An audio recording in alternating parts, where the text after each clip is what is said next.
शौर्य उमाटे यांची jump rope world cup साठी निवड, केंद्रीय मंत्री नितीन गडकरी यांनी दिल्या शुभेच्छा। हुडकेश्वर नागपूर येथील रहिवासी असणाऱ्या तथा स्कूल ऑफ स्कॉलर हुडकेश्वर येथे 6व्या वर्गात शिक्षण घेत असलेल्या शौर्य संदीप उमाटे याची कावासाकी जपान येथे दिनांक 27 जुलै ते 3 ऑगस्ट दरम्यान होणाऱ्या जंप रोड वर्ल्ड कप 2025 या स्पर्धेसाठी निवड झालेली आहे। तेव्हा याबाबत नुकतेच केंद्रीय मंत्री नितीन गडकरी यांनी या विद्यार्थ्याला शुभेच्छा दिलेल्या आहे। जिल्ह्यातील काही खेळाडूंनी नाशिक येथे 13 ते 15 फेब्रुवारी 2025 दरम्यान झालेल्या राष्ट्रीय स्पर्धेत महाराष्ट्राच्या संघात सहभाग नोंदवून महाराष्ट्रासाठी पदके पटकावली होती। त्यामुळे त्यांची निवड कावासाकी जपान येथे होणाऱ्या जंप रोप वर्ल्ड कप 2025 या स्पर्धेसाठी भारतीय जंप रोप संघात झाली होती।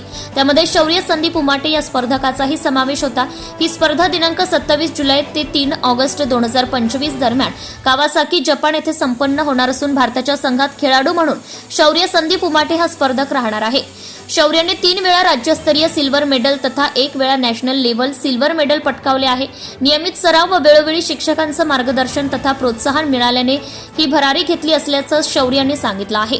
शौर्याने देशाचं नाव उंचावल्यानं त्याचं सर्व स्तरातून कौतुक केलं जात आहे। जनता टाइम्स जटा टीव्ही चॅनलसाठी राजू कापसे उपसंपादक।